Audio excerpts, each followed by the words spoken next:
अस्सलाम वालेकुम। आज डिस्कस करने वाला हूँ कुछ इंतहाई इम्पोर्टेंट टॉपिक के हवाले से टेस्ट, मेजरमेंट, असेसमेंट, एवोल्यूशन कि इनके दरमियान क्या क्या डिफरेंसेस हैं और हम इनको कहाँ यूज़ कर सकते हैं। These topics are very important specially for the students of education department. Education department students के लिए ये टॉपिक बहुत ही इंपॉर्टेंट है।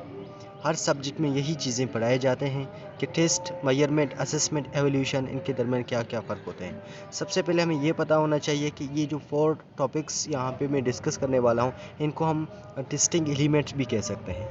और इनका जो अगर हम देखा जाए कैटेगरी, सबसे पहले टेस्ट आता है, फिर मेजरमेंट, फिर असेसमेंट, फिर एवोल्यूशन। तो let's see what is test.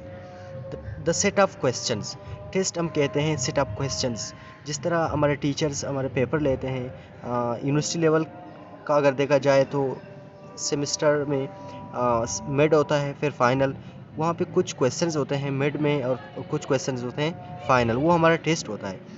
इसके अलावा अगर हम देखा जाए यूनिवर्सिटी के कॉलेजेस के हवाले से या स्कूल के हवाले से, वहाँ पे भी कुछ टेस्ट लिए जाते हैं टीचर्स के थ्रू। कुछ क्वेश्चंस टीचर दिए जाते हैं, चाहे वो सब्जेक्टिव होते हैं या ऑब्जेक्टिव।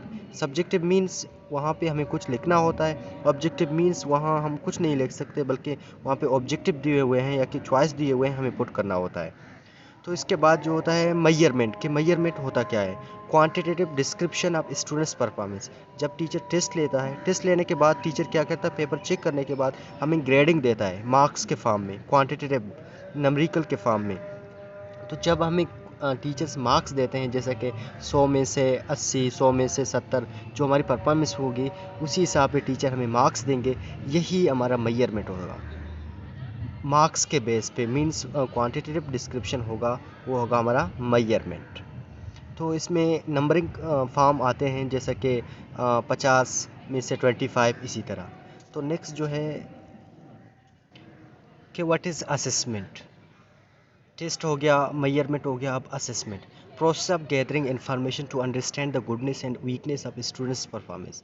इसमें ये होता है कि टीचर जब हमारे टेस्ट लेते हैं या कोई क्वेज़ेस लेते हैं क्लासेस में, या कोई हमें ऑब्ज़र्व करते हैं, तो वहाँ पे ये देखा जाता है कि स्टूडेंट्स की क्या परफॉर्मेंस है, स्टूडेंट्स ने किस तरह चीज़ों को गेन किया है और कौन सी मसाइल पेश हो रहा है स्टूडेंट्स में।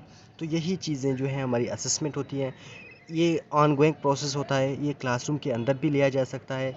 तो ये होता है हमारा असेसमेंट। इसके बाद evaluation, judgement of any students performance of overall session semester और ईयर।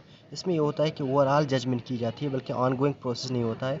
ये एंड ऑफ द सेशन जो होती है सेमेस्टर या कि ईयर के बाद, जब हम एक साल या कि स्कूल्स में हमारे ईयर वाइज होता था, यूनिवर्सिटी में सेमेस्टर वाइज होता है। At the end of semester या ईयर ये हमारी इवोल्यूशन होती है।